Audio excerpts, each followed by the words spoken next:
자, 이어서 펜앤마이크 대기자시고 월간조선 편집장을 역임하신 김용삼 대기자님 모시고 5.18에 대한 새로운 시각 말씀을 듣겠습니다.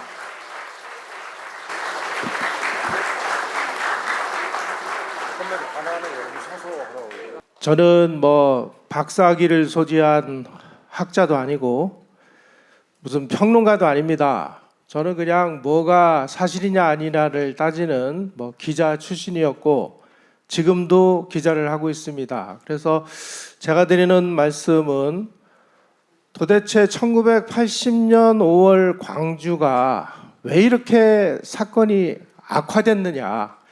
사실 어떤 면에서 보면은 크게 문제가 되지 않을 수도 있었을 이 일들이 왜 이렇게 심각한 국면으로 전개됐을까 하는 그런 부분입니다. 자, 보시다시피 지금 처음에는 내란으로 규정돼 있었던 5.18이 그 다음에는 민주화를 위한 노력의 일환으로 됐다가 최근에는 이제 민주화 운동으로 우리가 정착을 했습니다. 그런데 그 내면에는 따져야 할 것들이 상당히 많아요. 예를 들어 가지고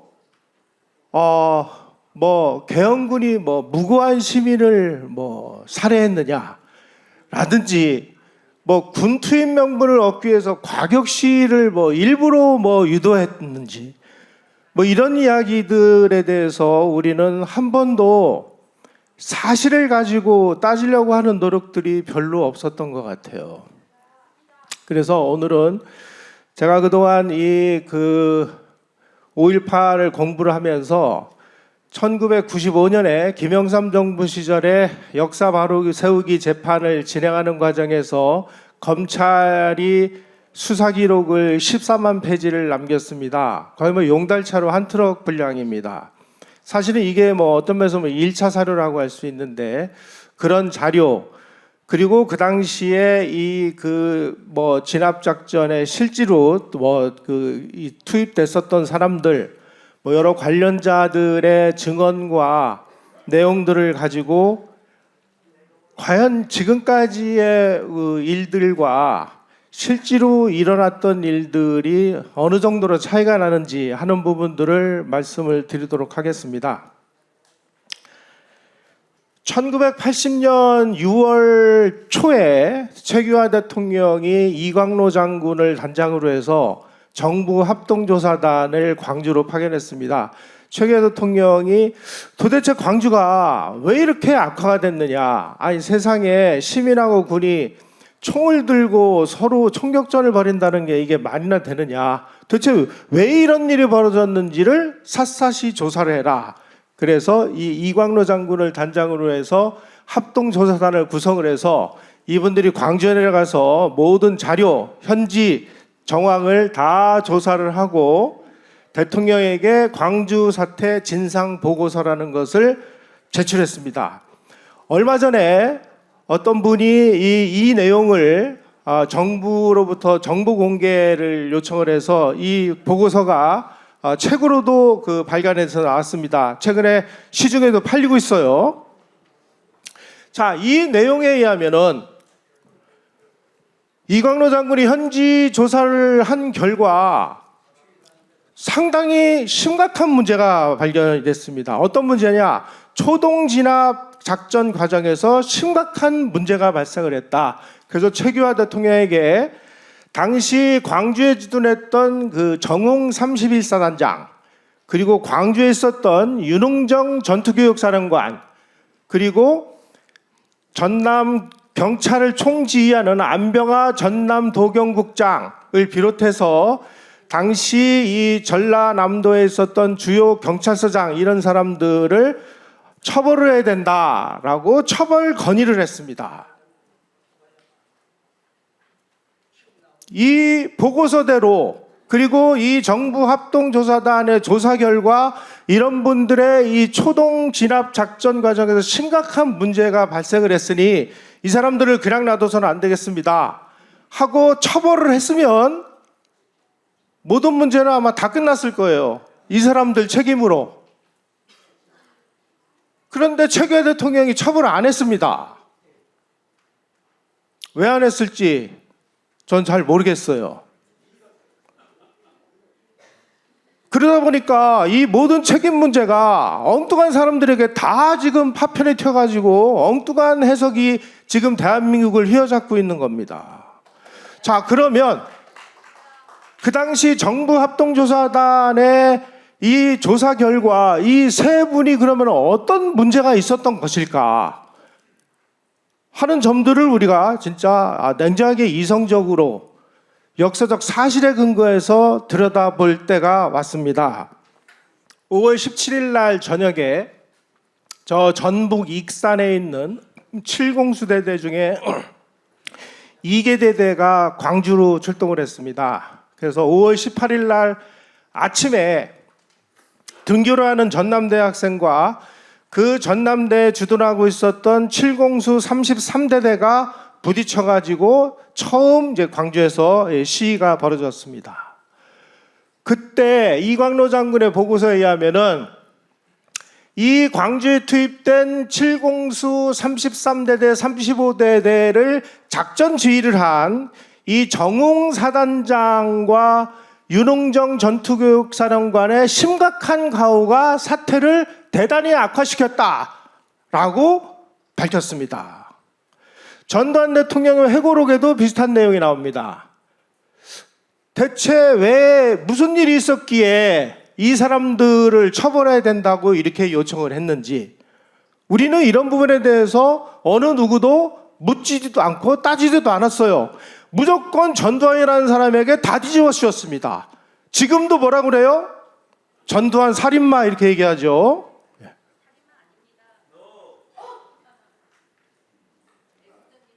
자, 지금 이 정웅이라는 분은 나중에 1988년에 그 새정치국민연합인가 여기에 그 공천을 받아가지고 광주에서 국회의원으로 출마해가지고요 압도적으로 표를 얻어가지고 당선이 됐어요. 무려 91%가 넘는 득표를 얻었습니다. 왜 그랬냐? 나는 뭐 온건하게 진압을 하려고 했는데 이 공수부대 강경 진압을 요구를 해서 내가 거부를 해가지고 내가 지휘권을 박탈당했다. 이렇게 얘기를 했어요. 그래서 광주 진압 작전이 끝난 다음에 나는 지휘권을 박탈당하고 군에서 쫓겨났다. 나는 피해자다. 이렇게 주장을 했습니다. 그런데 이 정부 합동조사단의 이 조사 결과에 의하면 정반대입니다. 그 당시에 5월 18일 날 아침에 7공수대원하고 학생들이 전남대 앞에서 충돌을 했을 때 학생들이 이제 도망가면서 시내로 가서 시내에서 시위를 벌였습니다. 그때 이제 7공수 33대대는 광주 지리도 잘 모르고 정황도 잘 파악이 안 되고 거기다가 그 당시에 광주에 투입됐던 공수부대는 시위를 진압할 수 있는 어떠한 장비도 없었고 자기 몸을 방어할 수 있는 방어 장구도 갖추지 못한 상태였습니다. 그냥 빈총 하나 들고 방석모라고 해야 뭐 엉성한 거 하나 쓰고 뭐 나무로 하나 깎아 들은 걸 뭐 진압봉이라고 이렇게 들고 갔어요. 이게 사실은 가장 큰 문제였습니다. 이 시위를 진압할 수 있는 모든 방어 장비를 갖춘 전문 부대는 전투경찰입니다. 전투경찰에 가서 이 시위를 진압했으면 아마 시위가 이렇게까지 심각하게 되지는 않았겠죠. 근데 경찰이 출동을 안 했어요. 왜? 이 안병환 도경국장이라는 사람이 점심 식사하러 간다고 나가가지고 어디로 갔는지 행방이 두절이 됐습니다. 그러니까 경찰을 출동시킬 수 있는 권한을 가진 사람이 사라져버리니까 경찰이 출동을 못한 거예요. 그러고서 이제 군인들이 출동해야 됩니다. 그러니까 공수부대가 출동을 한 거예요. 그렇게 출동한 공수부대가 금남로로 나갈 때 이 정웅이라는 31사단장이 지금 현재 광주 시내의 상태가 어떤 상태고 시위에 나온 사람들이 몇 명 정도 되고 지금 분위기는 어떤지 이런 걸 전혀 파악하지도 않고 현지 상황도 전혀 모르는 상태에서 공수부대를 투입을 시켰습니다. 이게 사실은 가장 심각한 패착이었다라고 정부 조사단의 조사 결과에 나와 있습니다. 어떤 문제가 발생했느냐? 자기는 뭐 강경 진압을 명령을 안 했다고 하는데 그 당시 7공수 33대대 35대대 대대장이 검찰에 가서 진술한 내용에 의하면 이렇습니다. 정웅 사단장이 7공수 부대에게 이렇게 얘기했대요. 시내에 난리가 났다. 경찰이 대치하고 있는데 진압 능력을 상실했으니 우리 군이 출동해야 한다. 군이 진압을 못하면 큰일이니 죽음을 각오하고 진압하라는 취지의 말을 하였습니다. 자기는 평화적으로 뭐 진압을 하라고 했다면서요. 왜 이렇게 사실이 다르죠? 정웅 사단장이 이 공수부대원들에게 시대의 모든 테러를 차단하고 원천봉쇄에서 끝까지 추격해서 전원을 체포하라라고 명령을 내렸습니다. 문제는 그 당시에 이 공수부대가 시위 진압 훈련을 받았는데 이 공수부대의 시위 진압 훈련은 전원을 체포하고 테러를 차단하고 원천봉쇄하는 방식이 아니었습니다. 우선 공수부대는 적진에 침투해서 게릴라전을 수행하는 부대이기 때문에 부대원들이 다른 부대에 비해서 소수입니다. 그러다 보니까 이 대원들이 흩어지면 안 돼요. 그래서 밀집을 해가지고 위력으로 행진을 하면서 시위대한테 겁을 줍니다. 그래서 해산을 시켜요. 겁을 줬는데도 해산을 안 하면은 3면을 시위대를 포위를 해서 계속 이렇게 밀고 갑니다. 그럼 한 면이 터져 있으니까 이 터진 부분을 통해서 시위대가 자연스럽게 해산할 수 있도록 해산 위주의 시위 진압 훈련을 받았어요. 그런데 그런 부대에게 모든 테러를 차단하고 원천봉쇄하고 끝까지 추적해서 전원을 체포하라라고 명령을 내리니까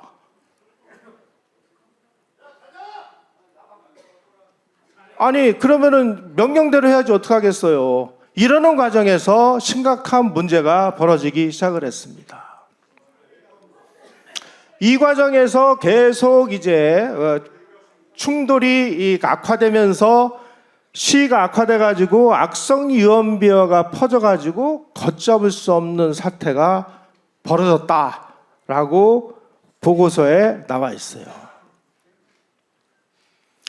특히 아까 말씀드렸듯이 이 공수부대는 특전사는 병력을 어쨌든 이 밀집을 시켜서 이 응집된 상태에서 작전을 하는 특성이 있는데 이 윤홍정 전교사령관도 이 공수부대의 특성하고는 전혀 반대되는 명령을 내렸습니다. 그 당시 7공수 33대대가 금남로하고 광주 시내로 출동한 게 약 200명 정도 되는데 그 200명을 10명 단위로 찢어 발려가지고 전부 바둑판식으로 분할 점령을 해가지고 대대 단위의 기독 타격대를 보유해가지고 과감하게 타격을 하라라고 지시를 했어요. 그러다 보니까 이 200명밖에 안 되는 이 공수부대원을 10명 단위로 찢어발겨가지고 여기 찔끔 저기 찔끔 다 흩어놓으니까 이 10명밖에 안 되는 공수부대원이 수백 명, 수천 명으로 불어난 이 시위대한테 포위가 돼가지고 악전고투를 하는 상황이 벌어졌습니다. 이 상황에서 공수부대가 돌에 얻어맞고 뭐 위에서 뭐 쓰레기 던지고 하는 목숨이 위태로운 상황에서 공수부대도 살아야 되잖아요. 이러다 보니까 이제 과격한 충돌이 빚어져 가지고 심각한 상황으로 벌어졌고 그런 모습을 시민들이 보니까 야 이놈들이 우리 애들 다 죽이는구나 하고 시민이 가세하면서 더 심각한 상황으로 번져버렸다. 다시 말씀드리면 이 윤홍정 전교사령관이 병력을 집결하지 않고 이 공수부대의 특성인 이 병력 집결을 완전히 반대로 지휘한 겁니다. 분산을 시켜가지고 주요 길목에 흩어져 놓는 이 바둑판식 분할 거점 방식의 이 지위가 광주를 완전히 엉망으로 만들어 버렸다. 그래서 이 정웅사단장이 5월 18일 날 밤 9시경에 7공수 33대대 35대 대장에게 이렇게 얘기를 합니다.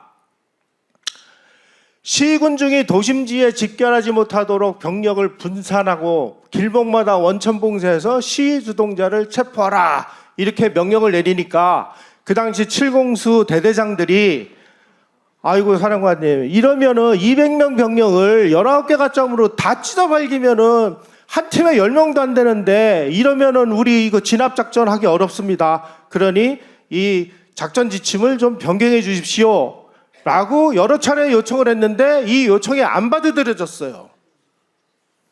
그래서 10명 단위로 분산된 공수대원이 다수의 시위대에 포위 고립돼 가지고 밤새도록 이리 쫓기고 저리 쫓기고, 그러다가 뭐 몽둥이로 패고 발로 차고 뭐 돌로 얻어 터지고 하는 일이 쌍방간에 벌어지면서 걷잡을 수 없이 시위가 악화돼 버렸습니다. 이런 모습만 보면, 다른 그 설명 없이 이런 모습만 보면은, 야, 이 공수부대 이 잔인한 놈들 어떻게 말이야 시민 학생들 이런 식으로 이럴 수가 있어. 그런데 자세히 들여다보면 이럴 수밖에 없는 상황이 벌어지도록 지휘관들이 지휘를 잘못했다 라는 사실을 왜 얘기를 안 합니까? 더군다나 이 정웅사단장이 35대대는 도청을 경비하고 33대대는 광주를 경비를 하는데 극렬 시위자는 끝까지 추적해서 전원 체포하라. 아니 10명으로 찢어진 이 공수부대가 수백 명 수천 명한테 포위됐는데 어떻게 가서 전원 시위대를 체포를 합니까? 몇 명 체포하면은 여기다 앉혀놓으면 저기서 또 터지면 여기서 막는 동안 이 친구들 다 도망가요. 그러니까 이 친구들 못 도망가게 하려면 어떻게 해야 돼? 청년들 허리띠를 풀게 하거나 바지를 벗기거나 이런 일들이 벌어진 거예요. 이게 왜 그러냐? 공수부대가 악랄해서 그러냐? 아닙니다. 현장을 그 지휘한 이 정웅사단장과 윤웅정 전교사령관의 잘못된 지휘 명령 때문이라는 것입니다. 이게 시위가 이제 계속 7공수 33대대 35대대 다 합쳐봐야 뭐 600몇 명밖에 안 되는데 이 600몇 명이 몇천 명으로 불어난 시위대한테 밤새도록 이리 쫓기고 저리 쫓기고 그러다 보니까 야 이거 큰일 났다, 이래가지고는 공수부대원들 다 죽겠다, 그래가지고 그 다음날 황급하게 또 이 계엄사가 잘못된 지침을 내려요. 아마 군대 갔다 오신 분들은 이 작전 과정에서 축차 투입을 절대 하지 말라 이런 얘기 많이 들으실 겁니다. 병력을 한번 보내려면 왕창 보내가지고 끝장을 봐야지, 처음에 조금 넣었다가 안 되면은 또 찔끔 더 보내고 찔끔 더 보내고 이런 짓은 하지 말라라고 아주 전사에 나와 있는데, 이 하지 말라고 하는 병력의 축차 투입을 계속한 거예요. 5월 19일 날 2차로 11공수 61, 62, 63대들을 또 집어넣어요. 이거 가지고도 안 되니까 또 그 다음날 3공수 11, 12, 13, 15대대 찔끔찔끔 축차 투입을 했는데, 이렇게 투입되는 이 공수부대원들에게도 똑같이 잘못된 작전 지침이 똑같이 내려졌다. 그래서 사태가 걷잡을 수 없이 악화되니까 5월 19일 날 오후 전교사에서 이 광주 지역 기관장들이 회의를 열었습니다. 여기에서 광주 지역 이 기관장들이 아니 무슨 이 작전지가 이 모양 이 꼴이냐, 이러다가 광주 시민들 다 죽는다, 즉 지침을 바꿔달라, 그 강력 항의를 해가지고 이때서야 저 전교사령관이 야 그럼 작전 지침 바꿔라 그랬는데 이미 엎질러진 물이 돼버렸습니다. 수습할 수 없는 상황이 돼버린 거예요. 자, 여러분들 이런 모습을 아무런 선입관 없이 지금 제가 말씀드린 이런 내용을 듣지 못한 상황에서 이런 거 보면 야, 이 공수부대원들 이 나쁜 놈들 어떻게 우리 아이들을 말이야 팬티만 입혀가지고 이거 연행을 하냐, 이 찢어 죽일 놈들, 이렇게 생각하지 않겠습니까? 자, 이런 일이 지금 벌어진 거예요. 무슨 일 때문에? 전교사령관과 정홍사단장의 이 잘못된 지휘 방침 때문에. 1995년에 그 특별법이 만들어져 가지고 이 검찰 수사에 따라서 밝혀진 바에 의하면 정홍사단장은 자기 명령으로 이 공수부대를 시진압 현장에 투입을 하면서 이 공수부대와 시민이 격돌하는 현장 상황을 단 한 번도 현장에 가서 직접 파악하지 않았습니다. 5월 19일하고 20일 날 공수부대가 시위대하고 충돌을 피해서 전남도청으로 퇴각을 했을 때도 이때도 현장에 가보지도 않고 엉뚱한 작전 지침을 계속 내리다가 사태가 이렇게 계속 악화될 수밖에 없는 이런 결과가 빚어졌다는 것입니다. 자, 또 한 가지 문제가 발생을 했습니다. 그 당시에 이 광주 작전 지침의 지휘관이었던 진종채 2군 사령관이 5월 18일 날 새벽 3시 5분에 예하 부대에다가 무기고 안전 대책을 강구하라라는 지시를 내렸습니다. 그래서 이 정홍사단장에게 윤홍정 사령관이 무기고 안전 대책을 강구하라 이렇게 얘기하니까 정홍 31사단장이 자기 직속상관이 윤홍정 사령관에게 무기고 접근자가 있으면 발포를 하도록 허가를 해주십시오 이렇게 요청을 합니다. 그래서 윤홍정 사령관이 군인 복무교율에 따라 가지고 지휘관 재량으로 무기고에 접근한 사람들에 한해서 발포를 하든지 하는 것은 지휘관 재량으로 알아서 하라 이렇게 지시를 내렸어요. 그런데 이 정홍사단장이 자기가 이렇게 무기 접근자 발포 승인 건의를 하고도 승인을 받고도 무기고 안전을 위한 어떠한 조치도 취하지 않아서 무기고를 습격당해서 무기를 시민들에게 뺏겼다. 이런 내용이 정부 합동조사단의 조사 결과 낱낱이 밝혀졌습니다. 그래놓고 정홍사단장은 자기는 무혈 진압을 지시했는데 공수부대가 정호영 특정사령관의 강경 진압 지시에 따르는 바람에 큰 희생이 났다 라고 이야기를 해서 국회의원에 당선이 됐는데 그 양반이 91.5%의 전국 최다 득표율은 아직까지 깨지지 않는 신화로 남아 있습니다. 시위가 점점 걷잡을 수 없는 상황이 돼가지고 5월 20일 날 밤에는 광주 시내에 약 600명의 이 공수부대가 몇천 명, 몇만 명으로 불어난 시위대에게 포위를 당했습니다.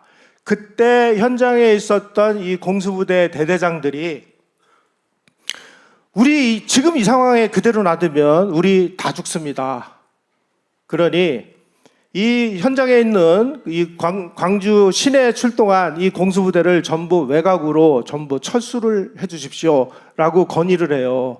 그래서 윤홍정 사령관이 이 병력 철수 건의를 받고 5월 20일 날 밤 9시에 이성 계엄 사령관에게 공수부대를 외곽으로 철수하는 게 낫겠습니다 라고 건의를 합니다. 그래서 이성 계엄 사령관이 오케이 철수시켜라. 그랬으면 철수해야 될 거 아니에요? 5월 20일 날 밤 9시에 600명 되는 공수부대가 철수를 했으면 아마 그 다음 날 이 상호 충돌 발포 사건은 안 일어났을 가능성이 매우 높습니다. 그런데 무슨 까닭인지 이 윤홍정 계엄사령관은 철수 승인을 받고도 현장 지휘관에게 철수 명령을 안 내렸어요. 공수여단 대대장들에게 계속 도청을 사수하라. 그래서 5월 21일 날 결국은 이 집단 발포 상황이 벌어지면서 돌이킬 수 없는 이런 상황으로 악화되고 말았습니다. 만약에 윤홍정 사령관이 5월 20일 밤에 공수부대를 계엄사령관의 건의한 대로 철수시켰다면 과연 광주가 이렇게까지 악화될 수 있었을까? 도대체 이 두 분은 왜 이런 잘못된 결정을 내리게 됐을까? 이거는 도저히 이거는 묵과할 수 없다. 그러니 이 두 사람에 대해서 책임을 물어야 되겠다. 그래서 물었으면, 그러면 이 두 사람의 이런 실수로 인해서 사태가 악화됐다. 이렇게 아마 역사가 정리되지 않았을까요? 또 하나 문제의 인물이 바로 이 안병하 전남 경찰국장입니다.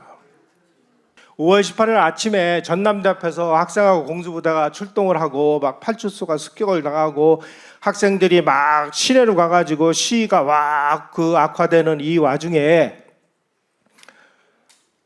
이 시위 진압 책임자인 안병하 국장은 5월 18일 날 오찬을 위해서 도경청사를 떠난 후에 연락이 두절이 됐어요. 사태가 크게 악화된 5월 18일 오후 늦게 귀청을 했습니다. 그러니까 이 국장의 행방이 묘하니까 부하들은 이제 경찰 출동도 안 하고 이제 군인들에게 다 떠나가지고 군인들이 시내에 나가서 아까 말씀드린 그런 상황이 벌어진 거예요. 자, 그 당시에 이 김재명 6번 작전참모부장은 이성 계엄사령관의 지휘를 받아가지고 이 작전을 총괄을 했던 사람입니다. 이 사람이 검찰에 진술해서 뭐라고 얘기했느냐? 제일 아쉬운 것은 5월 18일 오전 9시 전남대 앞에서 상황이 발생했을 때 봉쇄도 안 하고 공수여단을 투입해라 말아라 하면서 시간을 낭비한 것이었습니다. 전투경찰 2,000명이 30분 거리에 지원할 수 있는 도청 경찰국이 지역에 있었는데 바로 여기에 시위 진압이 아주 잘 훈련되고 현장도 제일 잘하는 전투경찰들이 대기하고 있었습니다. 바로 이러한 사람들이 출동을 해가지고 초동 조치만 잘했어도 광주의 비극은 없었을 것이다 라고 나는 단언을 합니다. 이렇게 검찰에 진술을 했습니다.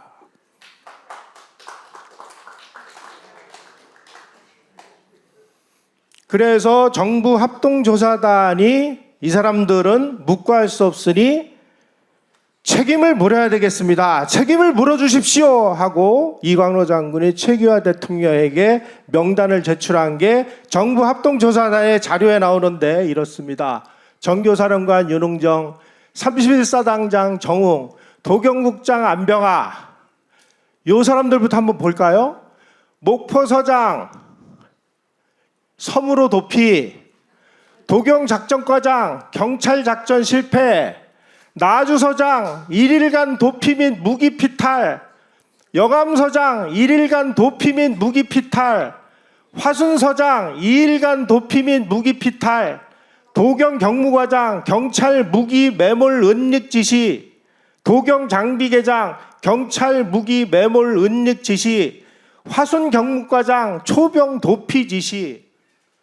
경찰서장들이 목숨 걸고 시위 진압을 안 하고 다 도망가 버린 거예요. 그리고 모든 책임을, 모든 진압을 현장 상황도 모르고 자기 몸을 보호하는 보호장구조차 안 갖추고 출동을 한 공수부대에 다 떠넘김으로써 이러한 비극이 터져버린 것입니다. 이게 광주가 악화된 진짜 이유다. 시간이 다 돼서 제 발제는 이것으로 마치고 나머지 얘기는 제가 발제문에 다 써놨으니까 참고하시기 바랍니다. 고맙습니다. 다음은 세 번째 발제인데요. 대한민국의 정말 소중한 인재십니다. 광주 토박이시고 국민의힘 광주 서구갑 전 당협위원장, 그리고 지금은 호남 대한포럼의 대표를 맡고 계신 우리 주동식 대표님을 여러분 뜨거운 박수로 환영해 주시기 바랍니다. 오늘 제가 발표드릴 주제는 1987년 체제, 지금 우리가 살고 있는 이 체제죠. 육공화국을 다른 말로 저렇게 부릅니다. 이 체제에서 이 오염과 타락을 하게 된 이 체제가 그 주요 원인이 5.18이라는 그런 말씀을 드리고자 합니다. 1987년 체제의 오너 주인이자 사실은 그 대장이란 이야기죠. 오너가 호남과 주사파의 동맹이라는 말씀을 드리고자 합니다. 1980년 5.18은 사실 특별한 지도 이념이 없는 그런 자연 발생적인 그런 사태라고 보고요. 이념적인 공백 사태였다고 봅니다. 그래서 당시에는 시민들이 태극기도 들고 외국가도 불렀고 심지어는 그 거동 수상자를 잡아가지고 대치중인 기업군에게 넘기기도 했어요. 또 반대로 극좌파 극단적인 투쟁을 주장하는 사람들이 있었습니다. 여러 가지 요소가 섞여 있었다는 거죠. 그런데 이후 5.18이 끝나고 나서 이제 그 진행 과정이 좀 더 문제였다고 봅니다. 80년대 내내 1980년 5월의 경험을 지도 이념이 있었어야지 경험을 정확하게 규정을 하고 그게 생각을 할 텐데 사실 지도하는 이념이 없다 보니까 이념적인 공백 상태였어요. 80년의 5월의 광주는. 그런데 이 경험을 주사파적 이념으로 재해석하는 과정이었다고 봅니다. 그러니까 초기에는 이념이 없이 그냥 단순 자연 발생적인 사태였는데 이걸 이념적으로 재해석하고 규정한 게 누구였냐면 주사파였다는 겁니다. 양자는 호남과 주사파는 서로의 약점을 굉장히 절묘하게 보완해주는 순망치한 관계였다고 생각을 합니다. 주사파는 본질적으로 이적성을 가지고 있거든요. 이적성, 북한을 지지하고 김일성의 주체 사상을 자기들의 정치 사상과 실천 이념으로 따르는 집단이에요. 그러니까 본질적으로 이적성을 벗어날 수가 없습니다. 그러니까 대한민국이 정상적인 헌정 유지가 있다고 그러면 주사파는 대한민국 체제 안에 들어올 수가 없는 집단이에요. 그런데 주사파가 이런 그 이적성을 절묘하게 벗어날 수 있었던 커버해주는 무기가 어떤 거냐면 호남의 핏값, 특히 그 중에서도 5.18이라는 희생자, 피해자의 유상이었습니다. 우리도 이렇게 당했다. 주사파도 그렇게 당한 동질적인 입장이다. 그러니까 주사파를 이적 집단으로 몰지 마라 하는 논리가 성립이 되고 그 명분으로 사용된 것이 5.18이라고 저는 생각을 합니다. 호남도 약점이 있었어요. 잘 아시겠지만 호남에 대한 그 혐오 현상은 전국적입니다. 굉장히 광범위합니다. 저도 처음에는 사회생활을 시작할 때 호남 문제, 그 호남 혐오에 대해서 싸우려고 나왔습니다. 그 뒤에 이제 생각이 좀 바뀌었는데 호남의 특유의 전근대성, 낙후 등 부정적 이미지를 가지고 있어가지고 혐오 대상이었는데 이걸 뭘로 커버했냐? 주사파가 청년 중심 내중이 청년 학생들이었잖아요. 청년 학생들은 본적으로 젊고 참신하고 청춘이고 이런 그 앞서간 그런 이미지를 가지고 있다는 겁니다. 그래서 호남의 그 낙후된 이미지를 주사파의 이런 청년 학생의 대중의 이미지로 이걸 커버해 줄 수가 있었습니다. 그래서 별로 관계가 없을 것 같은 이 주사파와 호남을 절묘하게 이어주는 그 연결고리가 5.18의 역할, 5.18이 그 역할을 해왔다는 겁니다. 그렇게 이렇게 해서 호남과 주사파는 서로의 약점을 긴밀하게 보완해주면서 거대한 이 공동체를 만들어갔습니다. 호남 주사파 동맹은 탄탄한 이 공동체를 구성해가지고 그 협력을 해 나가는데 이들의 1차 타겟이 정치 권력의 장악이었습니다. 특히 그 중에서도 대권, 최고 권력의 장악을 위해서 대선에서 그리고 대선뿐만 아니라 총선 같은 데서도 서로 긴밀한 협력을 해 나갑니다. 호남은 여러 가지 사례가 있습니다. 전국적인 규모의 선거에서는 호남과 주사파 동맹이 굉장히 위력을 발휘하는데 가장 대표적인 게 그 대선이에요. 호남은 김대중, 아까 이영훈 교수님도 말씀하셨습니다만 김대중을 통해서 한풀이를 했습니다. 그리고 나서는 어떤 식으로 나아가느냐. 이익을 위해서, 정치 권력 장악을 위해서 호남 출신의 자체 후보를 내지 않고 문재인, 이재명 그리고 노무현, 문재인, 이재명 등 영남 좌파 출신을 양자로 맞이합니다. 그래가지고 대권을 장악을 해요. 대권을 장악한 뒤에 그 대권을 장악하면 과실이 생기지 않습니까? 그걸 날아먹는 구조로 탄탄한 일종의 생태계를 만들어 간 겁니다. 지금 대한민국이 그 결과입니다. 호남은 주사파의 동맹을 위해서 반기업, 반시장, 반미, 반일, 반근대의 그 깃발을 포기할 수가 없습니다. 주사파에 대한 일종의 충성서약인 거예요. 호남의 반기업, 반시장, 반미, 반일, 반근대, 나아가서 반대한민국의 깃발이 주사파에 대한 일종의 충성서약입니다. 경제사회적 낙후라는 비용을 치르지만 정치 권력을 활용해서 이를 커버합니다. 제가 저기 혹시 그 지난 대선이라니까 2022년 대선 때 그 복합 쇼핑몰 이슈 기억하시는지 모르겠습니다. 광주에서 시끄러웠죠. 그걸 제가 만든 사람이 접니다. 깃발을 제기했는데 제가 이야기를 하면은 많은 분들이 궁금해하십니다. 아니 호남은 그 저기 복합 쇼핑몰 유치해야 자기들한테 이익이라고 할 텐데 왜 그걸 거부하느냐 이해를 못하겠다고 그러시거든요. 단순하게 직자적으로 보면은 그렇습니다. 하지만 내면을 들다 보면은 호남 사람들이 멍청한 사람들이 아니에요. 계산기 다 두들려 보고서 결정하는 겁니다.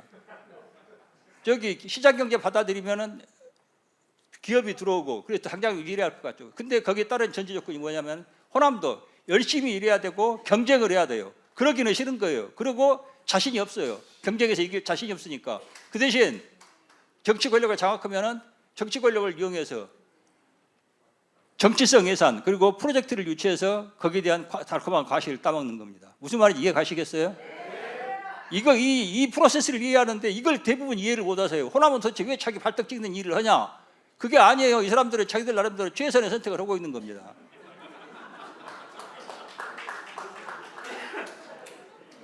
그러면 호남이 정치 권력을 통해서 얻어낸 게 뭐냐? 많습니다. 아시아 문화전당, 한전공대, 광주형 일자리, 광주형 일자리라고 그 캐스펀가 만드는 그 공장이 있죠. 그리고 영암 M1, 새만금 잼버리도 문제 많았죠. 이런 것들을 이게 호남이 정치 권력을 장악하지 못하면 이런 프로젝트 가져오지 않습니다. 가져올 수도 없어요. 왜냐? 시장성이 결여되어 있거든요. 시장적인 그 논리로 따져가지고 프로젝트를 가져온 게 아니라 정치 명분 그걸 내세워가지고 저런 프로젝트를 가져오는 겁니다. 그러니까 그 정치 명분이 뭐냐? 5.18 우리 피해자다. 억울하게 당했다. 그러니까 대한민국이 우리 보상해줘야 된다. 지금 그걸 가지고 이런 것들을 가져온 거예요. 근데 한마디로 말해서 시장성이 없잖아요. 시장성이 없으면 어떻게 됩니까? 시장에서 선택을 못 받고 결국 시장에서 뒤처지게 되고 나중에 몰락을 하게 됩니다. 그러면은 계속해서 정부가 돈을 더 지원을 해주라. 돈을 지원해줘야 살아난다. 그래서 정치 권력을 쥐고 있으니까 주사파가 도와줘가지고 돈을 지원해줍니다. 그래도 안 살아나요. 밑빠진 독이 되는 겁니다. 그러니까 어떻게 합니까? 그 다음에는 이제 더 새로운 프로젝트를 만듭니다. 요즘 이야기 별 이야기 다 나오죠. 한혜종을 광주로 데려와라. 한혜종 광주에 내려가면 그게 한혜종입니까? 호혜종이 되겠죠.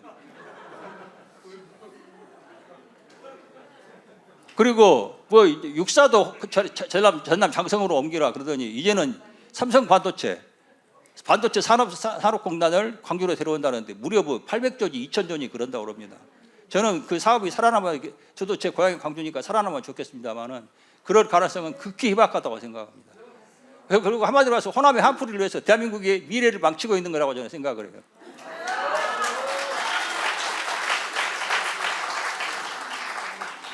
각종 보조금, 대한민국 경제가 지금 87년 체제 이후로 그러니까 좌파가 승리한 이후로 보조금 비중이 엄청나게 늘어났습니다. 보조금이라는 게 뭐냐면은 시장에서 도저히 경쟁력이 없는 것들을 정치적인 명분으로 먹여 살려주는 게 보조금이거든요. 근데 보조금이 엄청나게 늘어나는 추세예요. 대표적인 게 농업보조금입니다. 뭐 직불금이니 뭐니. 제가 조사를 해봤더니 87년 치주 이후에 그 우루과이 김영삼 이후에 200조 원을 농업에 쏟아 부었더라고요. 200조 원 쏟아 부었는데 대한민국 농업이 요만큼이나 나아졌습니까? 말도 안 되는 소리입니다. 농업 직불금. 그러니까 사실은 이게 농업보조금이라고 그러는데 호남 보조금이라고 제목을 붙일 수는 없잖아요. 명분이 없으니까. 그러니까 농업보조금이라고 붙이는데 가장 농업이 비중이 큰 지방이 어디냐면 호남이거든요. 그러니까 내용상으로는 호남 보조금, 명분은 농업보조금 그렇게 되는 겁니다. 이런 일이 너무 많습니다. 농가 소득 및 경영 안정 자금으로 매년 2조 원 이상 지금도 배정을 하고 있고요. 저는 제일 웃기는 우리나라에서 당연한 상식으로 받아들여지는 명제가 농자 천하지 대보지라는 명제라고 생각합니다. 옛날에는 농업이 대한민국 먹여 살리는 그런 산업이었겠죠. 지금 그렇습니까? 농민 비중이 전국 전체 인구의 4%밖에 안 되고 4%도 이해할 겁니다. GDP 비중으로는 5%밖에 안 돼요. 그런데 여기를 가지고 온갖 명분을 쏟아부어가지고 농업을 살려야 된다고 그러는데 농업 살리는 저는 그 유일한 방법은 재벌들한테 농업 투자를 허용해야 됩니다. 그건 절대 막고 있어요. 일자리 문제는 더 심각합니다. 공공 분야의 각종 위원회 만든 게 호남과 좌파들을 위한 의공, 어쩌다 공원이라고 그러죠. 의공을 위한 그런 양산 장치라고 생각을 합니다. 제가 조사를 해봤더니 국가인권위원회, 금융위원회, 개인정보위원회, 아마 여기서는 안 나왔습니다만 세월호 위원회도 거기 포함될 겁니다. 봤더니 무려 580여 개를 운영하고 있더라고요. 위원회가 580여 개 되는 게, 그것도 국가가 공공에서 운영하는 게 580여 개 되는 게 맞는 말입니까? 공무원들은 뭐라고 그 위원회 만드는 겁니까? 좌파 운동권 출신들이 인적 네트워크를 통해서, 그러니까 공무원 되기 쉽지 않잖아요. 게다가 고위직인데 그 좌파 출신들한테, 좌파 솔직히 운동권 룸팬들이죠. 룸팬들한테 고위직 일자리 경력 만들어주고, 자가용 기사 딸린 자가용 주고, 그러니까 그것도 경력이 되고 이런 식이 되는 거거든요. 그러니까 좌파 운동권 솔직히 저도 운동권 출신입니다만은 그 직장에서 제대로 경쟁해서 차근차근 밟아 올라갈 실력이 없습니다. 공무원 시험 얼마나 치열합니까? 근데 이 사람들에게는 처음부터 뭐 차관급을 주니 장관급을 주니 이런 직책으로 주거든요. 이렇게 그 운동권들 너희들이 이겼으니까 너희들에게 보상금으로, 상여금으로, 전리품으로 안겨주는 게 이런 위원회 구조거든요. 위원회 대표적인 게 위원회입니다. 제가 여기 위원회에 들어가는 금액까지는 조사를 못 해봤습니다만은 어마어마하더라고요. 거기 정규직으로 채용된 직원들만 해도 4,000명인가 된다고 그럽니다. 그리고 운동권 출신들이 인적 네트워크를 통해서 들어가기 어려운 공무원직을 아름아름 아는 공적 사회에 진출하는 그런 통로 역할을 하고 있고요. 공무원들에게는 또 굉장히 좋은 핑계거리가 됩니다. 자기네들이 하기 싫은 일, 책임지기 싫은 일을 전부 위원회에 넘기고 있거든요. 그러니까 공무원들은 해피한 거예요. 이렇게 공무원과 운동권들이 짜고 치는 고스톱이 위원회 구조라고 생각을 합니다. 한마디로 위원회가 늘어나는 게 그 자체도 문제지만 공공 부문이 비대화되고, 공공 부문은 기본적으로 규제하는 역할이거든요. 잘 아시지 않습니까? 생산하는 역할이 아니에요. 그래서 민간 부분이 축소되고 규제 양산으로 사회 경제에 활력을 죽이는 그런 결과를 만들어내고 있다고 생각을 합니다. 저는 이게 이제 하나의 호남이 주사파와 공동 협력 구조를 이뤄가지고 이 대한민국을 망치고 있는 그런 현상이 하나라고 생각을 합니다.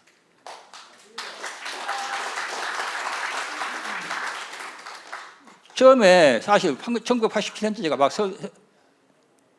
체제가 성립이 됐을 때는 호남한테 주는 몫이 별로 크지가 않았어요. 그러니까 줘봤자 호남 사람들이 얼마나 됩니까? 근데 호남과 주사파가 결합하니까 이 한마디로 배뚜레가 커진다고 그러죠.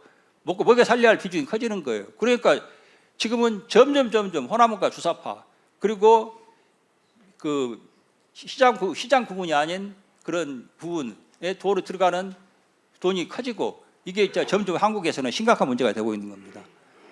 광주광역시에 등록 승용차가 가운데서 외산 비중이 2015년에는 2.3%에 불과했어요. 근데 겨우 6년 지난 2021년 말에는 12.25%로 6배 가량이 늘어났습니다. 이게 저는 문재인 정권에서 호남 고위직이 늘어난 현상하고 직결이 된다고 생각하거든요.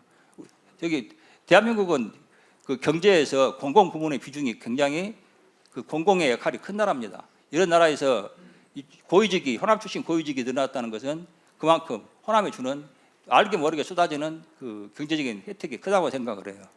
호남과 근데 5.18이 이렇게 결합을 해가지고 호남과 주사파가 결합해가지고 5.18의 횡포가 커지면서 어떤 현상이 생기냐면 반발도 커집니다. 그러지 않겠습니까? 처음에는 저 사람들 5.18 때 피해를 입었으니까 저만큼은 해줄 수 있겠지 생각했는데 이게 그게 아니거든요. 그 비유 아시죠? 사막이 밤에는 매우 춥다고 그럽니다. 그러니까 여기 텐트에서 낙타 주인이 잠을 자고 있는데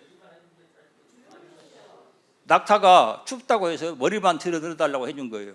그러니까 주인이 불쌍하니까 머리만 넣으라 그러거든요. 나중에 낙타가 점점 안으로 들어옵니다.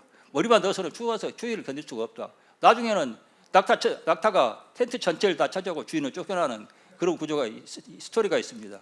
그게 지금 대한민국이 주사파 5.18을 대하는 그런 문제라고 생각을 하거든요.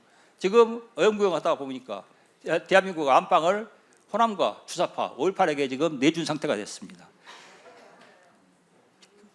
호남의 5.18의 횡포가 커지면서 반발도 확산됐습니다. 결정적인 전환점이 2021년 5.18 특별법을 개정한 겁니다. 그래가지고 5.18을 비판하면은 처벌을 하게끔 돼 있어요. 제가 그때 5.18 여기 특별법 개정에 대해서 반대하는 서명도 받고 그랬습니다만은 민주주의를 강조하던 5.18의 명분이 뭡니까? 자기네들이 민주주의의 상징이고 대표라고 그러잖아요. 그런데 그 5.18이 민주주의의 핵심 가치인 양심과 사상, 언론, 출판의 자유를 억압하는 흉기로 등장을 한 거예요.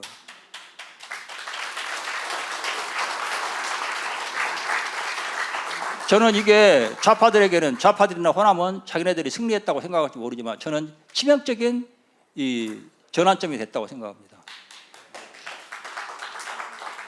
좌파 진영이 가장 자기네들의 가장 강력한 명분으로 내세운, 자기네들이 옳다 그렇게 내세운 명분이 5.18이었거든요. 근데 5.18이 한마디로 좌파 진영이 더 이상 합리적인 방식으로는 5.18의 정당성을 방어할 근거를 상실했다는 그걸 고백한 증거라고 저는 생각을 합니다.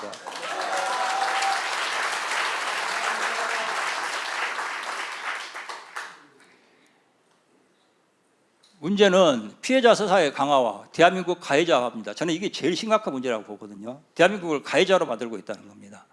좌파의 상징 자산인 5.18을 방어하기 위해서 우군을 확보할 필요가 커졌습니다. 5.18에 대한 반발이 커지니까 점점 억압은 5.18을 지켜내느라 호남과 주사파의 가장 강력한 무기이자 기득권 도구인 5.18에 대한 공격이 거세지니까 그걸 막기 위해서 이 법까지 동원해가지고 이걸 막았는데 그런 이유로 반발이 커지거든요. 여기서 필요한 게 뭐냐면은 호남과 5.18이 주사파가 우군 집단, 자기네들을 도와줄 그런 집단을 늘려야 한다는 겁니다. 그래서 나온 게 세월호, 다양한 피해자 그룹을 끌어들이는 작업을 하게 되는 겁니다. 페미니즘, 노동계, 환경운동, 문화계 등이 피해자 정서를 핵심 코드로 설정을 하게 됩니다. 그러니까 저기 영화계에서도 보면 만드는 영화 만드는 게 전부 그 울고 짜고 피해자 역할을 하는 거 그거잖아요. 그러니까 이게 출발점에서는 5.18이라고 생각을 해요. 대한민국을 가해자로 만들고 대한민국이 나쁜 놈들이다 하는 것을 그런 서사를 만들어가지고 호남과 5.18을 보호하는 그런 장치를 만들었다는 겁니다. 5.18 중심의 피해자 그룹 그리고 대한민국이 그렇게 대립하는 것이 지금 좌파의 핵심 구도로 자리 잡았습니다. 더 심각한 것은 이게 대한민국 역사에 대한 부정으로까지 나아간다는 거예요. 피해자 그룹을 강화해야 되니까 온갖 피해자 다 끌어들입니다. 그리고 기본적으로 저는 여기에 주사파의 의도도 개입이 됐다고 봅니다. 여순 사건, 제주 4.3, 동학 등의 재평가 작업을 통해서 역사 뒤집기를 하는 겁니다. 그 역사 뒤집기의 최종적인 메시지가 뭐냐? 대한민국은 태어나지 말았어야 할 나라라는 그런 서사를 강화하는 겁니다. 왜냐? 아까도 이야기 나왔습니다만 전두환 이야기 나오면은 무조건 학살자, 이승만 대통령은 친일파, 박정희도 친일파, 인권 유린. 한마디로 대한민국을 만들고 발전시킨 사람들은 전부 가해자고 나쁜 놈들을 만들어내는 거예요. 이게 누구한테 유리합니까? 주사파한테 유리하고 북한한테 유리하고 중공한테 유리할 수밖에 없습니다. 이게 지금 이 대한민국 5.18을 만드는 심각한 문제거든요.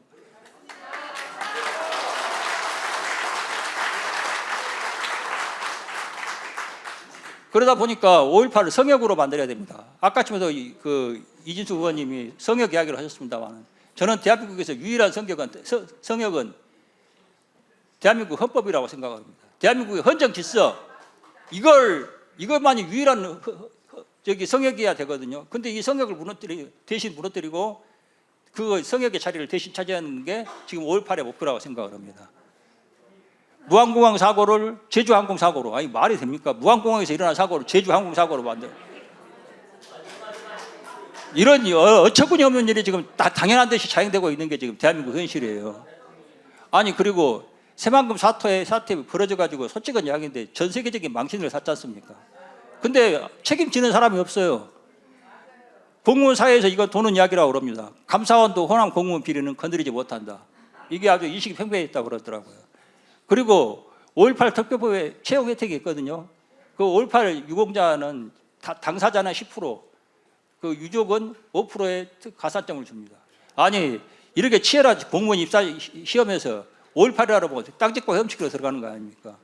그러고 나서 이게 특히 이 중에서도 선관위는 호남 향후회라는 이야기 많이 들으셨잖아요. 이 호남 선관위로 가는 게 저 지방직 비교적 경쟁이 쉬운 지방적으로 들어가가지고 아름아름 해가지고 아름아름이 뭘 말하겠습니까? 서로의 네트워크를 활용해가지고 선관위로 들어가는 거예요. 선관위가 호남 향후의 구조가 돼 있다고 지금 말이 많습니다. 그럽니다. 5.18 유공자 선정한다고 그러는데 방식이 원래는 국가 유공자는 국가보훈청에서 보훈부에서 이거 심사를 하게 돼 있거든요. 근데 5.18 유공자는 광주시가 심사를 합니다. 그리고 근거도 확실한 근거가 아니라 기존에 5.18 유공자였던 사람이 이 사람 나랑 같이 싸워가지고 얻어맞고 고생했어. 그러면 인후보증, 그걸 뭐 인후보증이라고 하거든요. 인후보증으로 해가지고 저기 그 5.18 유공자가 되는 겁니다. 이런 프로세스가 너무 많아요. 저는 5.18 유공자 공개 안 하는 이유가 이것에 원인이 있다고 생각합니다. 뒤가 구리니까 공개할 수가 없는 거예요.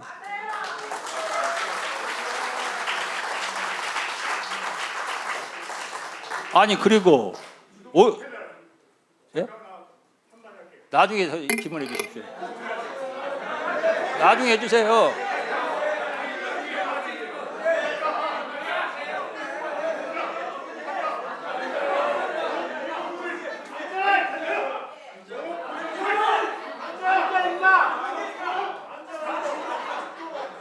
아니 그리고 지금 5.18이 언제 벌어졌습니까? 1980년에 일어난 사건이거든요. 지금 몇 년 지났냐면은 46년이 지났습니다. 46년이 지났는데 5.18 유공자가 계속 46년이 지났는데 5.18 유공자는 계속 늘어나고 있습니까? 있습니다. 이게 말이 됩니까? 그리고 제가 광주에 있을 때 들은 이야기인데 원래 5.18 유공자 합의를 할 때는 정신적 피해 보상은 추가로 제기하지 않겠다고 합의를 한 걸로 알고 있습니다. 그래서 5.18 보상이 이루어졌거든요. 그런데 지금 실제로는 어떻게 하고 있냐? 5.18 정신적 피해 보상을 계속 제기를 하고 있습니다. 그래가지고 실제로 돈을 받는 사람들이 나타나고 있어요.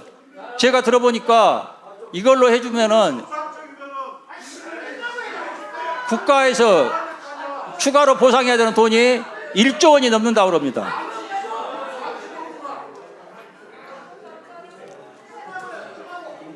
저는 5.18에 황혼이 다가오고 있다고 생각합니다. 최근에 보면은 스타벅스 사태 있었죠. 이재명 대통령이 직접 나서가지고 5.18을 무기로 활용하려고 했는데 실패했습니다. 지난 지방선거 사실상 민주당이 패배한 선거입니다. 그리고 배제고 사태, 리셋느 원희 사태, 저도 이걸 보면서 또 좌파들이 한 건 하는구나 생각했거든요. 근데 결과적으로 어떻게 됐습니까? 좌파들 의도가 실패했어요. 5.18의 도덕적 권위가 무너지고 조롱이 되어가는 현상이라고 저는 생각을 합니다. 중요한 건 5.18이 무너지고 있는 게 아니라 5.18을 가장 강력한 무기로 삼았던 좌파 패권이 흔들리고 있는 그런 현상이라고 저는 생각합니다. 저는 우파한테도 한마디 하고 싶습니다. 제가 솔직한 이야기인데 2020년 총선에 나가가지고 광주는 5.18 제사의 도시라는 이야기를 해가지고 아주 차근차근 씹혔습니다. 근데 좌파가 씹는 건 이해를 해요. 제가 국민의힘 당협위원장이었는데 제가 그렇게 당에서 당한 서름을 말도 못합니다. 5.18에 무조건 굴복하고 무릎 꿇는 자세부터 버리고 5.18 참배도 저는 재검토해야 된다고 생각합니다. 아니 5.18 묘지에 가서 환영도 못 받고 온갖 병신 취급을 당하고 수호를 당하면서 왜 거기에 갑니까? 가장 심각한 문제는 호남한테 우파가 잘못된 메시지를 주고 있다는 거예요. 호남이 옳았다. 지금까지 해온 역할이 옳았다. 그리고 그걸 우파가 인정한다. 이런 메시지를 주고 있는 겁니다. 광주 시민들한테. 이게 말이 됩니까? 제가 그 광주 집회에서 저기 세이브 코리아 집회에서 제가 그런 이야기 했어요. 제가 광주와 호남의 이야기를 5.18 이야기를 많이 하니까 저한테 광주 호남에서 뭐라고 그러냐면은 매항로라고 그럽니다. 매항로. 외국노 대신 매항로랍니다. 근데 그래서 제가 그랬습니다. 내 고향 호남은 애정의 대상이지만 충성의 대상은 국민의 대한민국이 돼야 하는 거 아니냐.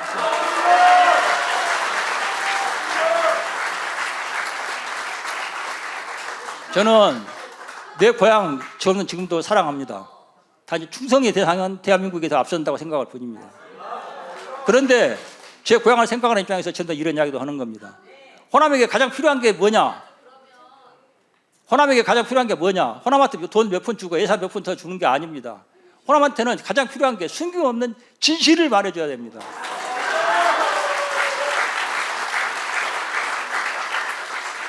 지금까지 우파 정당이 호남을 대하는 태도가 뭐였는지 아세요? 사탕 하나 더 주고 달래자, 그거였습니다. 이걸 아주 조용히 좀 하세요.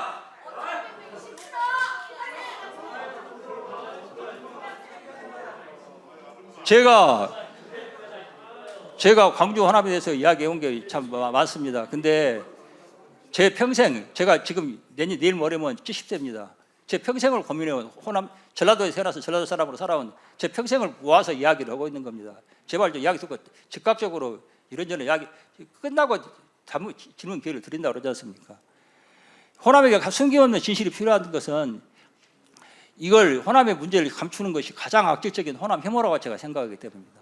호남한테 진실을 말해줘야지 호남이 알고 변하고 깨어날 텐데 그러지 말고 적당히 달래고 예산 푼돈 지어주고 이게 호남을 도와주는 겁니까? 저는 우파부터가 이걸 바꿔야 한다고 생각합니다.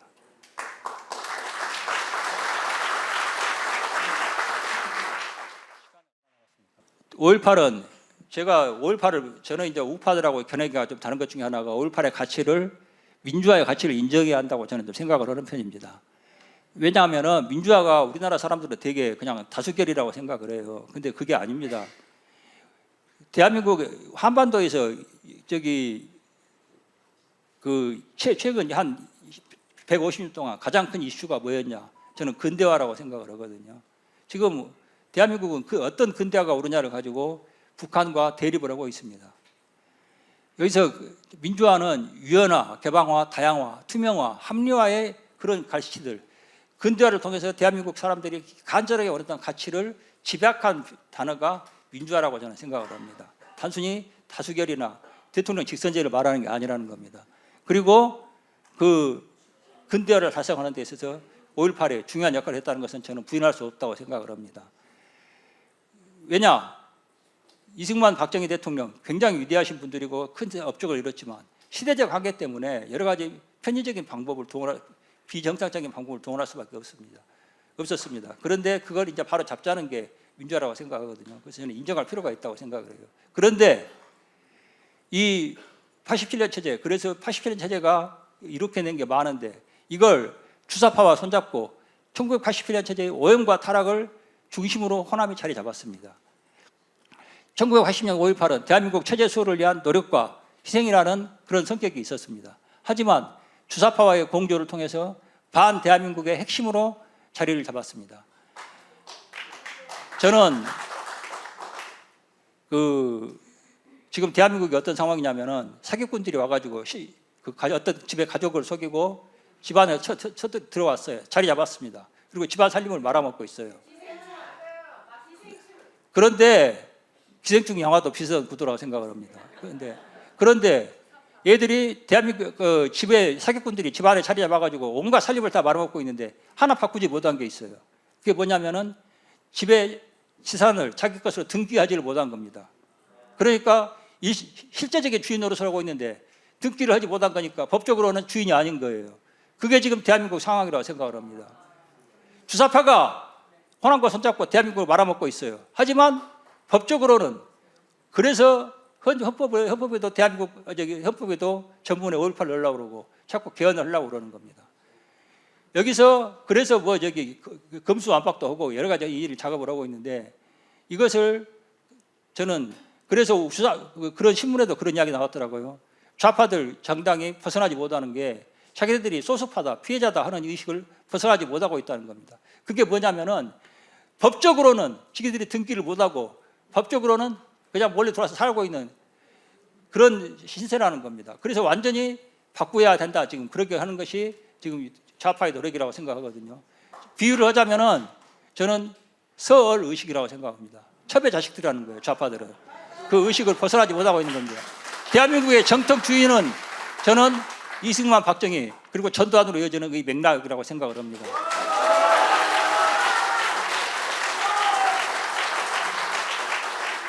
저는 제가 이런 이야기를 했더니 대구에서도 굉장히 반발하시는 분들이 있더라고요. 5.18 문제를 어떻게 해결해야 되느냐? 저는 두 가지가 필요하다고 생각합니다. 대외적으로는 고립시켜야 됩니다. 내부적으로는 분열을 시켜야 됩니다. 그래, 이런 말을 하는 게 말이 되냐고 반발하시는 분들이 있던데 저는 제 양심을 걸고 말씀을 드리는 겁니다. 이게 없으면은 대한민국 5.18도 정상화 제자리를 찾지 못하고 대한민국도 살아나기 힘듭니다. 그리고 호남도 결과적으로 죽게 됩니다. 그래서 저는 제가 제 살아오는 그 평생을 내걸고 이 목적을 위해서 살아가고 있습니다. 들어주셔서 감사합니다. 제가 하나만 더 하겠습니다. 한마디만 더 하겠습니다. 제가 이 발표문을 쓰고 제가 나이가 있어서 파워포인트를 잘 못 만들거든요.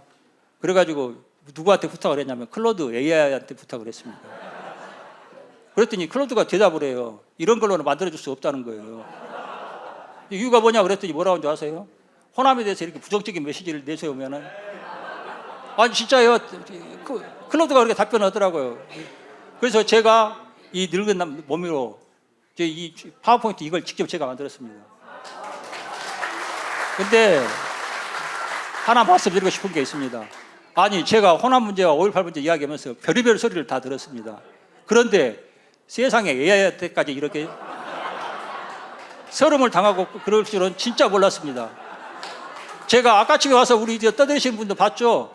여기 우파의 어찌 보면 핵심 대중들이 모여있는 자리인데 여기에 와서 떠들 정도면은 도대체 앞으로 저들이 대한민국 완전히 장악하면 어떻게 되겠습니까? 끽소리도 못하고 살게 될 겁니다. 제가 말씀드리고 싶은 건 이 자리에서 모이신 분들 그리고 이게 새역사 국민운동 하시는 분들은 정말 외롭고 힘들게 일하시는 분들입니다. 특히 우리 이영훈 부장 선생님 대한민국 학문적 양심의 상징 같은 분입니다. 저분이 이끄시는 이 운동 새역사 국민운동 좀 도와주십사 해서 말씀드립니다. 감사합니다.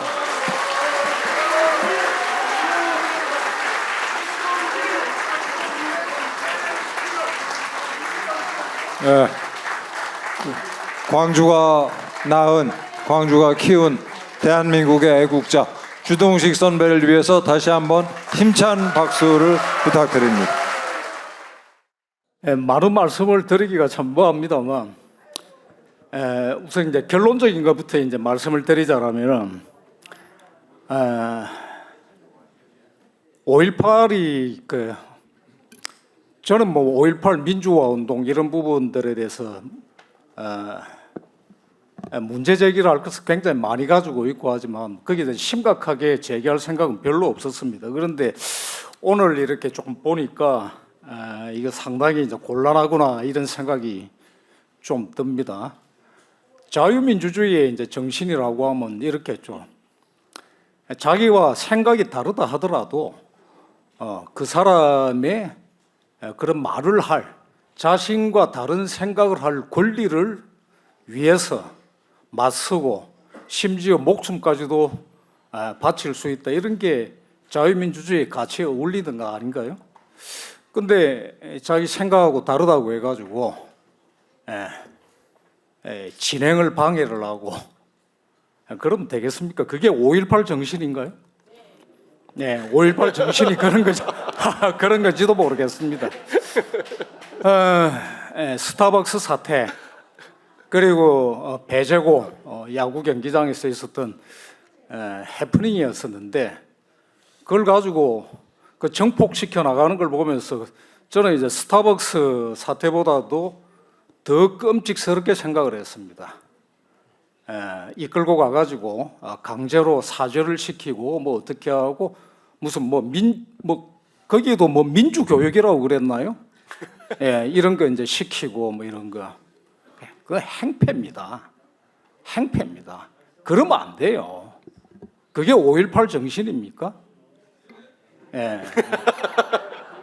답을 자꾸 해주시니까 참 뭐라고 하지 못하겠습니다만 만약에 그게 5.18 정신이라면 예. 이거 뭐 헌법 전문에 절대로 들어가서는 안 되겠죠. 예. 제가 간곡하게 5.18 그 관련 단체자 분들이 계시다라면 권하고 싶은 게 스타벅스 사태나 배재고 그 사태 같은 이런 일이 생기고 하면은 그리고 거기에 대해서 행패를 부리는 거 이런 거 목격을 하게 되고 그러면은 정말로 5.18 단체들이 5.18을 민주화 운동으로서 소중히 생각을 하고 그걸 지켜야 한다고 생각을 한다라면은 자신들이 나서서 꾸지람을 하고 저 이재명 정권이 정치적으로 행패를 부리는 것에 대해서 꾸지람을 하고 그러지 말라고 해야 될 것 아닙니까? 그렇습니다. 그러지 말길 바랍니다. 많은 어떤 그 얘기를 할 수 있습니다만 어떤 것이든지 간에 너무 과하면은 결국에는 그 부메랑이 돼서 자신을 망친다는 말씀을 꼭 드리고 싶습니다. 민주화 소중합니다. 저는 민주주의의 가치 소중하다고 생각을 하고 민주화 운동을 한 노력들 인정할 걸 인정을 합니다. 물론 다 동의하지는 않습니다. 근데 이제 도를 넘어서 그것을 이제 신성화시켜 가지고 마침내 군림을 하고 그러면은 제가 젊은 시절에 혹은 어린 시절이라고 하겠습니다. 이른바 이제 민주화 운동 나름대로 나서고 동참하고 했을 때 그 입장에서 보자라면은 그런 식으로 민주를 구호로 앞세우고 그걸 절대화시키면서 지금 5.18처럼 군림 신성시하고 군림하고 이렇게 한다면 그게 타도 대상입니다. 타도 대상이 되는 겁니다. 그걸 잘 아셔야 됩니다. 민주주의는 그런 게 아니지 않습니까? 그리고 스스로를 망친다라는 거, 저는 만약에 양식 있는 어떤 그 광주 시민분들 그리고 호남분들 전체 분들에게 말씀드리고 싶은데 먼저 5.18을 좀 버리시길 바란다라는 거, 유공자 이런 거 버려야 됩니다. 그렇게 해서는 안 된다라는 겁니다. 그런 식으로 피해자 의식을 가지고서 보상 심리를 가지고서 그렇게 살아나가면은 잠깐은 어떨지 모르겠습니다. 길게 보면은 자신을 망칩니다. 그리고 자손들도 망치게 됩니다. 아무것도 바라는 것 없이 받는 것 없이 희생이라는 게 어떤 겁니까? 보상을 바라고 하는 게 희생입니까? 그건 장사잖아요. 그런 게 아니고 희생이었다 그러면은 오히려 그걸 거절을 하고 그 모든 것들을 다 반납을 하고 그리고 스스로의 힘으로 살아나가는 그런 모습이 돼야 되는 것 아닌가요? 자조하고 자립하고 이렇게 가야 될 것 아닙니까? 지금처럼은 곤란합니다. 대한민국을 언제까지 적대시할 겁니까? 빨대를 꼽아가지고 빨아먹으려고 해도 대한민국이 숙주가 살아는 있어야 될 것 아닙니까? 그죠? 좀 그러지 않길 바란다는 말씀 꼭 드리고 싶습니다. 그리고 시간이 뭐 없으니까 민주에 대해서 꼭 말씀을 드리고 싶은 게 있습니다. 민주만 앞세우면 언젠가부터 이게 뭐 신성불가침의 뭐처럼 행세를 하고 자꾸 그러는데 그 다 같은 용어를 다 쓰죠. 조선민주주의 인민공화국의 민주주의는 어떤 민주입니까? 그 민주 무조건 앞세워가지고 그렇게 하고 행세를 하고 곤란합니다. 그리고 더 거슬러 올라가가지고 이런 거 이제 소개를 이제 예전에 제가 2022년도에 하필이면 이제 5월과 6월의 역사 이렇게 하면서 5.18 그리고 50 총선거 이런 것에 대해서 5월의 역사에 대해서 논하는 이제 월간조서를 쓴 게 있었습니다. 거기에 정말 잘 알려져 있지 않은데 국회 도서관에도 없는 걸로 알고 있는데 민주주의 12강이라는 책이 있습니다. 제목만 딱 들으면은 뭐 민주주의에 대한 뭐 강의 뭐 그런 개론서 같이 느껴지죠. 1946년도에 나온 책인데요. 이 민주주의 12강은 어떤 책인가 하면은 제1강 12강으로 됐는데 제1강이 아시는 분은 아시겠지만 이강국이라는 사람이 제1강을 썼습니다. 월부가 옛날에 방공 드라마 보셨던 분들 이름 다 기억을 하실 겁니다. 빨갱이 중에 핵심 빨갱이 남노당의 수뇌부에 해당되는 즉 남도당에서 내놓은 책입니다. 그 안에 내용들을 보면은 80년대, 저 86세대입니다. 80년대 주사파의 팜플렛을 연상하게 하는 내용들이 쭉 나와가 있습니다.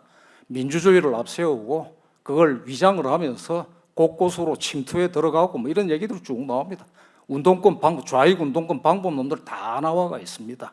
그리고 함부로 뭐 좌익 구호를 뭐 앞세우기보다는 민주를 앞세워 가지고 열렬하게 투쟁을 하고 이렇게 해가지고 뭐 주도권을 잡아라 뭐 이런 얘기까지 다 나와가 있습니다. 어떻습니까? 어떤 생각이 드십니까? 저는 그러니까 김대중이라는 사람이 어떤 시기였는지 정확하게는 모르겠습니다. 그건 알 수가 없는 거죠. 그런데 분명한 것은 그의 어떤 식견, 그러니까 정치 공학적인 어떤 그러니까 이런 재주는 어땠는지 모르겠습니다. 대단한 것 같습니다. 그런데 그 식견이라는 것은 그 외에 나라를 위한 이런 구상과 식견이라는 것은 참 조잡하고 형편없었다라고 말씀을 드리고 싶습니다. 이영훈 선생님께서 발제를 하시면서 쭉 지적을 하셨던 것처럼 그의 정치 생활의 쭉 내내 대한민국의 오늘날의 선진국 대한민국이 이루어지는 그 결정적인 어떤 성취를 이룩한 박정희 시대의 경제발전 노력을 정말 그 형편없는 어떤 그 은사로 다 매도를 하고 욕을 하고 그랬죠. 1971년 유신 직전에 이제 그 대통령 선거였죠. 그때 장충단 공원에서 김대중이 한 연설이 있습니다.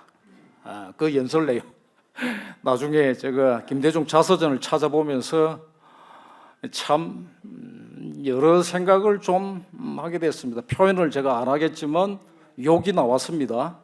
왜냐하면 장충단 그때 당시에 장충단 연설이라고 게재대가 있는 게 실제 녹취록으로 남아 있는 거와는 완전히 달랐거든요. 참 누군가의 말처럼 숨쉬는 거 빼놓고는 이런 생각이 들 정도입니다. 장충단 공원 연설에서 이렇게 합니다. 이런 이야기를 합니다. 세종대왕 시대, 조선시대 세종대왕 시대가 성군의 시대랍니다. 그 이유는 고속도로도 없고 울산 공업단지도 없지만 분배가 잘 돼서 그렇답니다. 무명 배옷을 입고 산천지를 걸어 다녀도 그러면 된답니다. 이게 그 사람의 1971년도에 장충단 그 유세가 뭐 전설처럼 남아 있더군요. 그 식견이 1980년대까지 하나도 변화가 없었습니다. 저는 정상배라고 생각을 합니다. 자신의 정치적 위신을 실현시키기 위해서 물론 자기도 속여야 됩니다. 그렇게 되려면 자기가 숭고하다고 생각을 해야 되겠죠. 네, 마무리 부탁드립니다. 이렇게 잡는 것들. 그런 어떤 식견을 가진 사람이 5.18로 건너뛰겠습니다. 5.18에서 희생당한 분들께 정말 새삼 또 추모의 마음 표합니다. 그러나 그때 핵심적인 구호는 어떤 것이었습니까? 김대중 석방하라 였지 않습니까? 한계가 있는 거였습니다. 그리고 당시에 그게 5.18이 저는 5.18이 무슨 불순했다라든가 이런 부분 동의하지 않습니다. 그러나 한계가 있었다라는 거. 그리고 또 유감스럽게도 누가 고의적으로 그랬다고 생각이 들지는 않지만 경상도 군인이 어쩌고 이런 구호가 폭발적인 이렇게 됐습니다. 자, 이 두 가지가 굉장히 컸습니다. 한계가 있었던 겁니다. 숭고하고 신성시할 만한 이런 게 아니었습니다. 모든 게 다 그렇습니다. 이제는 좀 자중자애하길 바란다 이런 말씀 드리고 싶습니다. 여기까지. 네, 감사합니다. 네, 다음은 한국학중앙연구원 최진덕 명예교수님 시정 토론을 부탁드리겠습니다. 오늘 세 분 발표 감명 깊게 잘 들었습니다. 이 세 분 발표가 왜 우리에게 감명을 주었을까? 저는 진실에 가깝기 때문이라고 생각을 합니다. 이훈 쌤은 5.18 해석의 사상적 뿌리를 아주 진지하게 찾아냈습니다. 그러면서 이게 민중주의와 민족주의 이 두 가지가 결국 이런 5.18에 대한 그 좀 뭐랄까 좀 황당한 해석의 뿌리가 아니냐 이렇게 생각을 하셨습니다. 그러면서 광주 정신을 이야기하고 김대중 정신을 이야기하고 더 나아가서 60년대 이후 우리 민주화 운동을 거론했습니다. 그런데 저는 그 역사적 뿌리를 더 올라갈 수 있다고 생각합니다. 일제시대 이래로 한국의 지식인을 두 가지 이데올로기가 사로잡아 왔습니다. 첫째는 민족주의이고 둘째는 민중주의, 사회주의입니다.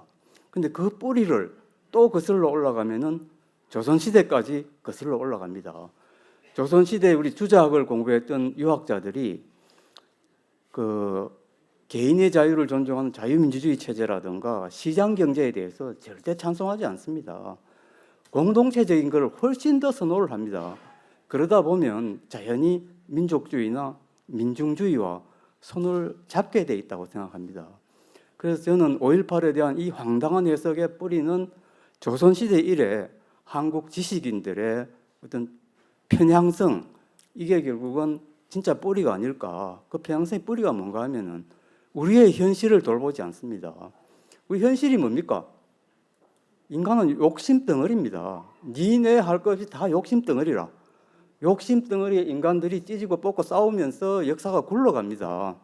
민족도 욕심 덩어리입니다. 민중도 욕심 덩어리입니다. 순수한 민족, 순수한 민중 그런 거 역사에 없습니다. 바로 그런 역사에 존재하지 않는 이상적 공동체를 향한 그 이상주의적인 그런 마음가짐이 결국은 우리 이 5.18에 대한 이 황당한 해석을 민중주의적, 민족주의적 해석을 낳은 뿌리가 아닐까 이렇게 생각을 합니다.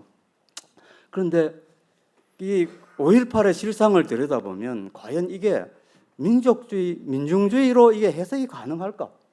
제가 군대에 있을 때 5.18을 겪었습니다만은 그 당시에 저는 그게 민중주의, 민족주의 이런 거하고 관련이 있다고 생각도 해본 적이 없습니다.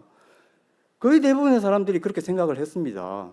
다만 광주 시민들이 그때 전두환이 모든 권력을 쥐고 있다는 악소문이 많이 돌았습니다. 그래서 군사 독재에 항거하기 위해서 자유민주주의를 지키기 위해서 거의 대부분의 광주 시민들이 나왔다고 생각합니다. 거기에 물론 불순분자도 있을 것이고 아주 과격한 생각을 가진 분들도 있었으리라고 생각합니다만은 대부분의 광주 시민은 북한과는 달리 남한테 간섭받지 않고 내 마음대로 먹고 살 수 있는 나라, 그런 나라를 꿈꾸었다고 생각을 합니다.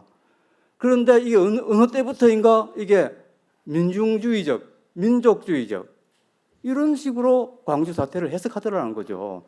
광주 사태 당시에 5.18 당시에 누가 민족 통일을 생각하면서 시위에 나섰겠습니까?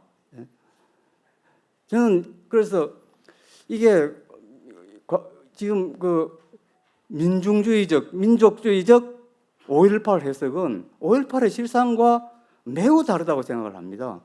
그래서 저는 지금 이 5.18에 대한 해석을 이제는 그 민중주의적, 민족주의적 해석을 이제 중단해야 될 때가 왔다. 도대체 그런 식으로 5.18을 해석해가지고 대한민국에 무슨 이득이 됐느냐? 대한민국 놔두고라도 광주와 호남에 눈꽃만한 이득이라도 있느냐? 주동식 선생의 논문을 읽어보면 상당한 이득이 있다고 합니다. 그러나 그 이득이 얼마나 오래 갈 것인가? 그 이득으로 인한 손해를 누가 감당할 것인가? 제가 몇 년 전에 광주에 한번 간 적이 있습니다. 제 친구한테 광주에 간다고 이야기했습니다. 그래서 제 친구가 말했습니다. 비자 받았나? 네. 광주에 제 친구도 많습니다. 그런데 왜 이런 불명예스러운 말을 들어야 됩니까? 그리고 광주 사람들이, 광주 분들이 5.18 유공자에 대한 특혜, 뭐 가산점 같은 거, 국가 세금을 갖다가 어떻게 해가지고 뭐 지원을 하는 거, 그럼 받아 뭐 합니까? 제가 광주 사람이라면 저는 그 반납하겠습니다. 광주의 명예를 위해서. 그래서 주동식 선생님이 호남과 주사파의 연대 이게 대한민국을 말아먹고 있다 이렇게 이야기를 했는데 이제는 호남 분들이 그 요즘 유행하는 말로 주사파와 디카플링을 해야 됩니다. 예. 그리고 5.18을 자유민주적으로 재해석을 해야 됩니다. 그래야 이것이 장기적으로 광주와 호남이 사는 길이고 대한민국이 사는 길이라고 저는 확신을 합니다. 그리고 이게 광주의 해방이라고 저는 생각을 합니다. 그리고 이 광주의 해방과 함께 또 하나 해방돼야 될 게 있습니다. 한국의 군부가 5.18로 말미암아 말도 못할 어마어마한 불명예를 당하고 있습니다. 이거 해방시켜줘야 됩니다. 80년도 당시 대한민국은 경제적으로, 사회적으로, 정치적으로 큰 위기에 부닥쳐 있었습니다. 그 위기 상황을 보고 한국의 애국적 군부가 어떤 위기의식을 느꼈을까? 특히 신라시대 이래로, 화랑도 이래로 처음으로 우리가 엘리트 장교를 키웠습니다. 6.25 한복판에 정규 육군사관학교를 세워가지고 엘리트 장교들을 키웠습니다. 그 육군사관학교 제가 어릴 때 보면 들어가기 굉장히 힘들었습니다. 거기 들어간 엘리트 장교들이 육군사관학교 4년 동안 내내 아침마다 딱 일어나면 제일 먼저 외치는 구호가 있었습니다. 국가와 민족을 위해서 내 목숨을 바친다 라고 하는 구호를 외쳤습니다. 그 사람들이 대한민국을 이끌어가는 군부의 핵심 세력이 되었을 때 80년대 그 위기 상황 속에서 그 사람들의 애국심과 책임감과 위기의식이 어떻게 작용했을까? 그 점에 대해서 이제는 긍정적으로 바라볼 때가 저는 왔다고 생각을 합니다. 그래서 광주도 해방하고 한국의 군부도 해방시켜야 됩니다. 신군부, 구군부 따질 거 없습니다. 다 그렇게 생각했습니다. 한국의 군부는 철저하게 자유민주주의적 교육을 받았습니다. 육군사관학교를 이스트 포인트라고 이야기했습니다. 미국식 자유주의적 교육을 받았던 한국 대학 가운데 자유민주주의에 가장 많이 노출되었던 학교가 육군사관학교입니다. 네. 그 사람들이 자유민주주의를 지키기 위해서 나섰을 뿐입니다. 그러니까 전두환 같은 사람은 그분들이 박정희의 장기 집권에 대해서 매우 부정적인 생각을 가지고 있었습니다. 박정희의 양아들이라고 불릴 정도로 전두환 대통령이 박정희의 애호를 받았습니다. 그럼에도 불구하고 박정희의 장기 집권은 잘못됐다고 명백하게 이야기를 합니다. 그리고 많은 수의 육사 출신 엘리트 장교들이 같은 생각을 공유하고 있었습니다. 그분들의 엘리트의식, 그분들의 자부심, 그분들의 애국심, 이것이 87년 민주화를 만든 원동력이었다고 저는 생각을 합니다. 지금 주동직 선생님이 6.29 선언이 굴복이었다고 이야기하시는데 그건 좀 반대입니다. 양보였습니다. 한국 군부의 프라이드가 만들어냈던 양보였습니다. 그래서 저는 광주 시민도 명예회복을 해야 되고 5.18을 이따위 식으로 해석하면 광주 시민의 명예를 실추시키는 짓입니다. 그래서 광주 시민의 명예도 회복해야 되고 한국 군부의 명예도 회복해야 된다고 저는 생각합니다.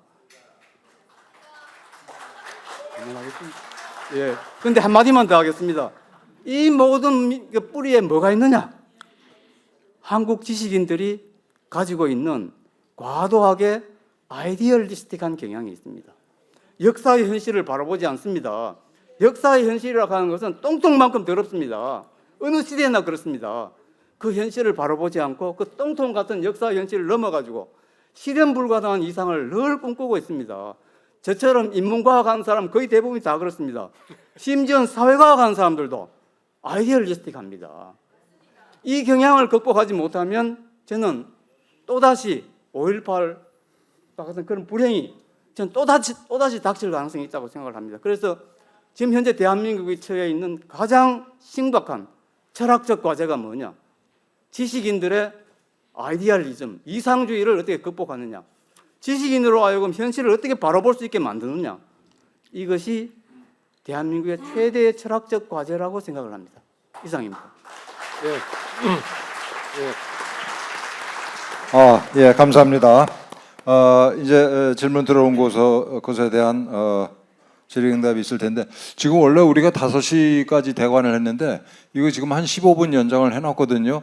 오늘 이 토론회 때문에 국회 도서관장님이 잘리는 일이 없도록 여러분들 계속 신경을 써주셔야 돼요. 이거 정말 불안합니다. 이거.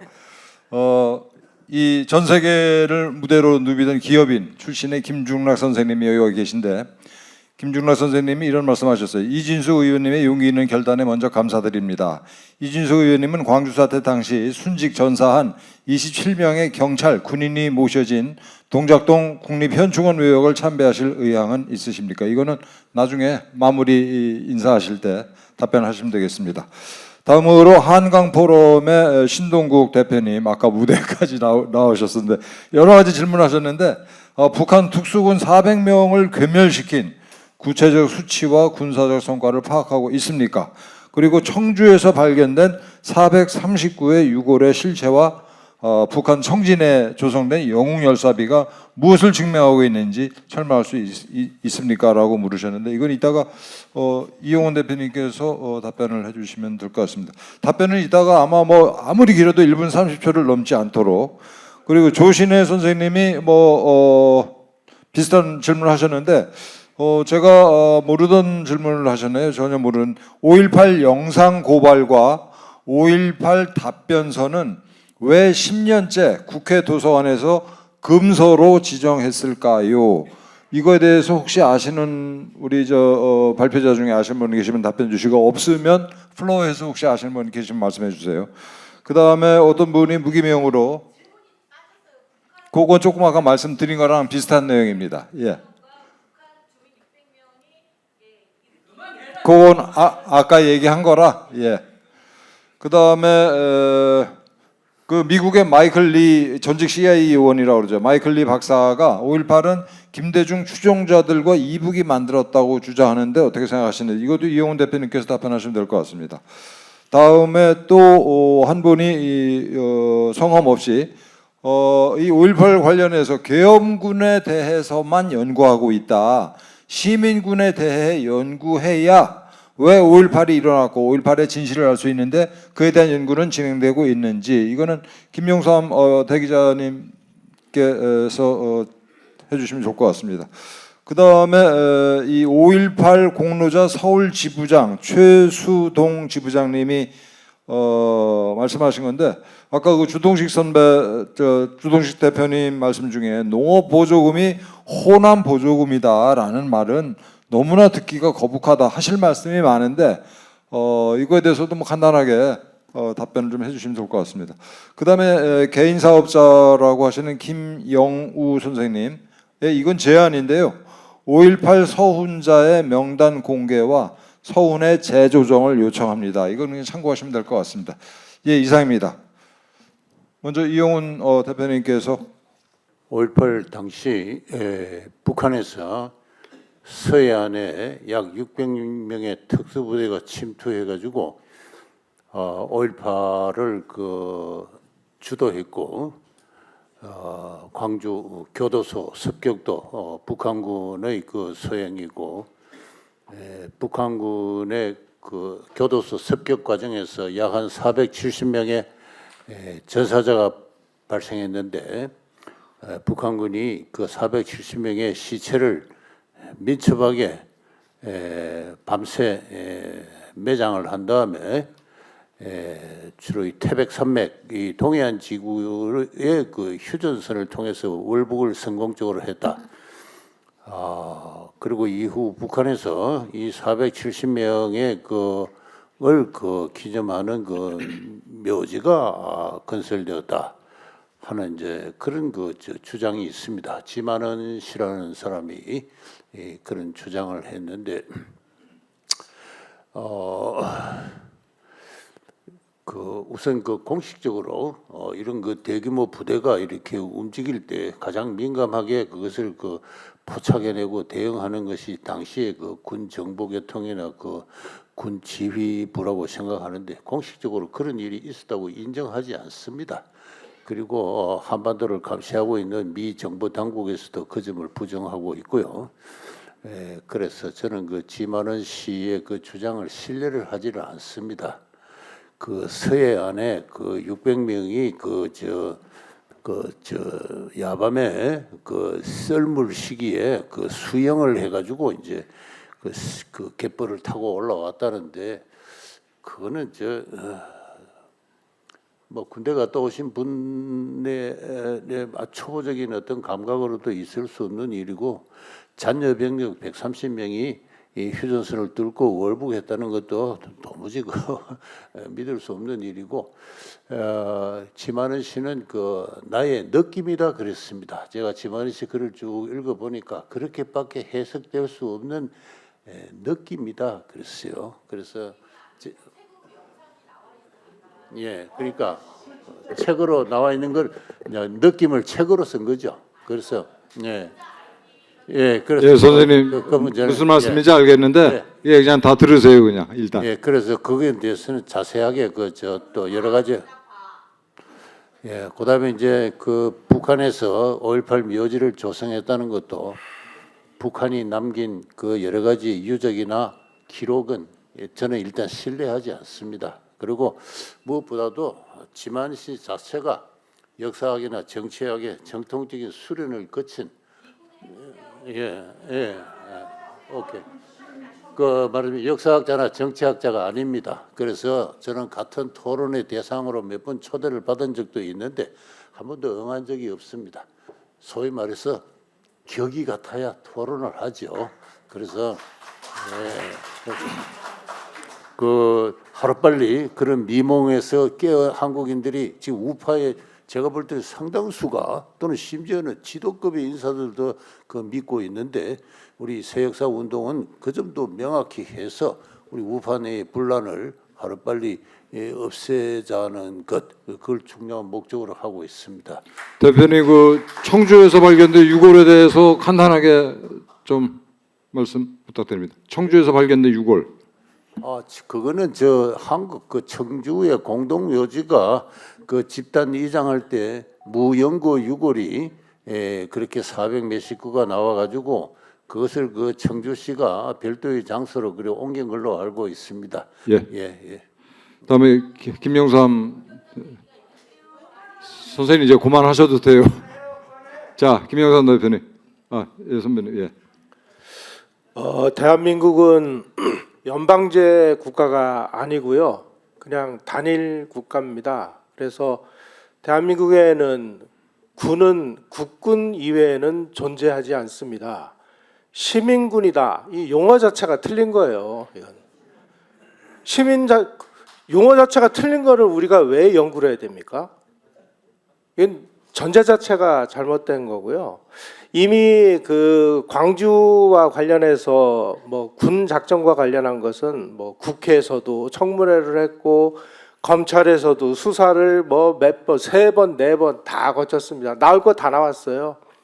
그 자료를 자세히 들여다보기만 하면은 모든 답은 거기 다 들어 있습니다. 그런데 뭐 시민이 군을 만들어서 무장을 하고 뭐 국군을 공격한 거를 공격을 한다고요? 이거는 대한민국이라는 국가를 부정하는 행위라고 저는 생각을 합니다.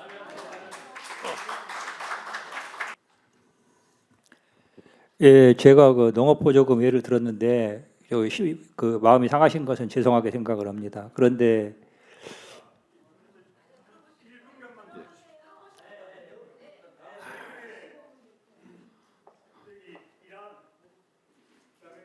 선생님 앉으세요. 이거 예의가 아니잖아요. 다른 단체 행사에 와가지고 이런 식으로 임의로 일어나서 발언. 선생님이 행사를 주최하세요. 우리가 가겠습니다. 서로 예의를 지켜야죠. 선생님의 행사를 주최하세요. 아니 거기서 행사를 주최하면 우리가 간다니까요. 근데 제가 아까 이야기를 드렸습니다마는 우루과이 라운드 이후부터 농업에 준 보조금이 지원은 금액이 200조라고 그러거든요. 근데 그 명분이 뭐였냐면은 한국의 농업도 경쟁력을 갖추게 한다는 그런 명분이었습니다. 근데 한국의 농업의 경쟁력이 나아졌나요? 저는 그렇게 보지 않습니다. 점점 아니 좀 들어보세요. 농업은 살려야 된다는 걸 제가 부정하지 않습니다. 근데 농업 살리는 가장 중요한 방법이 뭔지 아세요? 지금처럼 농업에 농사 짓지 않는 사람은 농지도 소유 못하게 하고 재벌은 농업에 투자도 못하게 하는 게 지금 저는 농업의 발전을 막고 있다고 생각합니다. 우리나라 농업이 제일 큰 문제는 경지도 좁고 영세하다는 거예요. 그 기계화도 안 됩니다. 농지도 좁은데 어떻게 기계화도 안 하고 농업의 경쟁력이 살아납니까? 농업의 경쟁력을 살리려면은 재벌이 투자하게 만들고 그래가지고 기계화도 높이고 그러면 얼마든지 살아날 수 있습니다. 근데 그걸 안 하지 못하게 막고 있는 게 지금 좌파들이고 민주당 정권이잖아요. 저는 그래서 제가 그걸 비판하는 거지. 그리고 그 명분 되는 게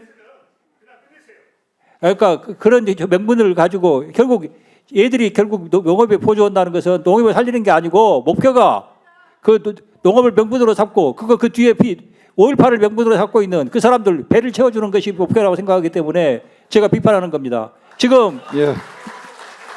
농업 보조금이 농민들한테 가는 줄 아십니까? 운동권 출신들, 농민운동 하는 놈들한테 그게 대부분이 가고 있는 걸로 알고 있습니다. 제가 옛날에 농민단체 무슨 연수에 참가한 적이 있었는데 그 사람이 주장하는 게 뭔지 아세요? 그 사람도 서울대 운동권이라고 그러더라고요.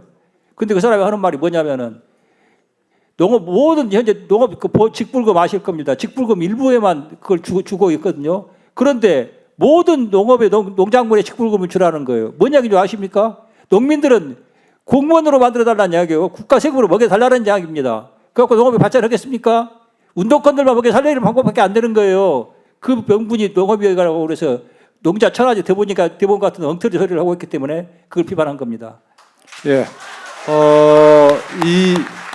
이 주제에 대해서 다른 생각을 가지고 계신 개인이나 단체가 계시면 모임을 하나 만들어 주세요. 그럼 저희들이 가서 정중하게 우리 생각을 말씀을 드리겠습니다.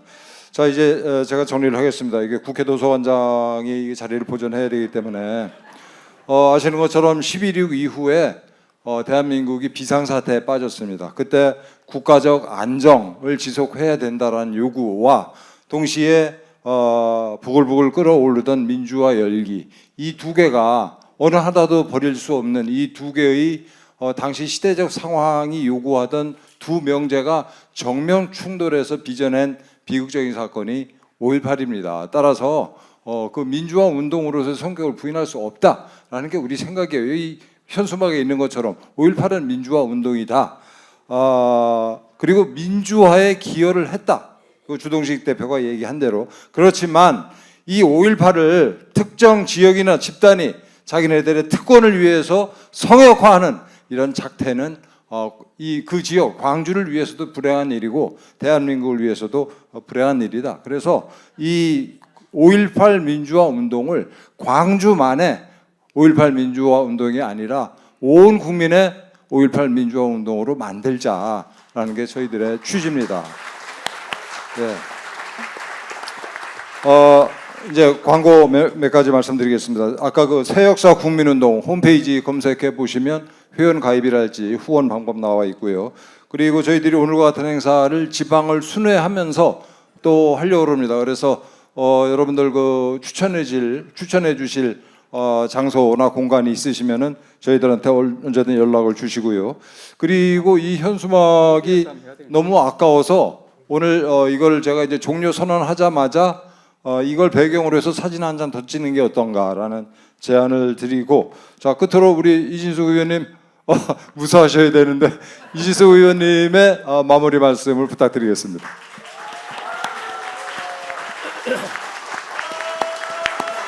예, 다시 한번 오늘 이 자리에 와주신 여기 참석하신 모든 분들 진심으로 다시 한번 감사드립니다.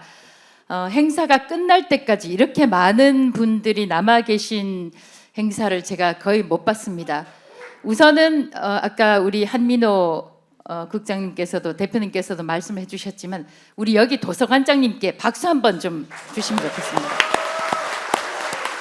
제가 이 행사가 끝날 때까지 제가 조마조마했던 게, 제가 가장 마음속으로 생각을 하고 있었던 게, 이 행사가 처음부터 끝까지 세 분 토론 발제자 그리고 토론 하신 두 분 선생님까지 이 말씀을 끝까지 하실 수 있게 됐으면 좋겠다. 그리고 돼야 된다. 그런 생각을 했는데 제 희망이 성사됐습니다. 그리고 오늘 행사를 시작으로 해서 5.18이 더 이상 사실 지금까지는 어느 정도 성역이 돼 있었던 게 사실입니다.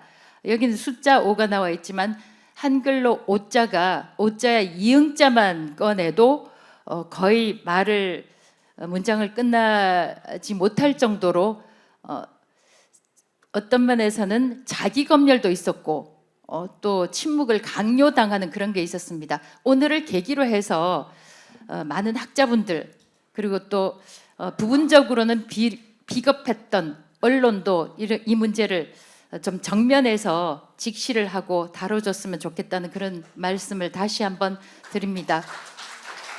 그리고 한 국장님 말씀에 제가 한 번만 더 반복을 한다고 하면 새역사 운동에 여러분들 좀 많이 동참을 해주시고 또 말씀을 하신 대로 지방 순회 토론회도 열 모양이니까 여러분들께서 소개도 해주시고 직접 참여해 주시면 좋겠습니다. 침묵이 더 이상 능사가 아니라 여기 오늘 입체적으로 들으신 것들 많이 퍼뜨려 주시고 유튜브로 또 방송이 될 텐데 공유도 해주시고 많이 좀 알려주셨으면 좋겠습니다. 특히 청년들, 젊은 사람들이 강연에 와서 들을 수 있게 주말을 이용해서 할 테니까 좀 많이 참여해 주십시오. 진심으로 다시 한번 감사드립니다.